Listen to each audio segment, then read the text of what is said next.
துறைமுகம் சட்டமன்ற தொகுதியில் போட்டியிடும் அமைச்சர் சேகர்பாபு வேட்புமனு தாக்கல் செய்கிறார். அதனை நேரலையில் காணலாம். இதுகுறித்த கூடுதல் விவரங்களை எமது செய்தியாளர் ராஜகுமரன் வழங்க கேட்கலாம். வணக்கம் ராஜகுமரன், விவரங்கள் என்ன?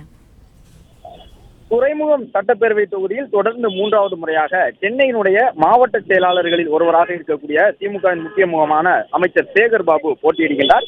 ஏற்கனவே இருமுறை களம் கண்டு வெற்றி பெற்றிருக்கக்கூடிய தொகுதியில் மீண்டும் மூன்றாவது முறையாக களத்தில் இறங்கக்கூடிய அமைச்சர் சேகர்பாபு இந்த முறை இந்த தொகுதி மக்களுக்கு என்று மேலும் கூடுதலான சில வாக்குறுதிகளை வழங்கியிருக்கின்றார்.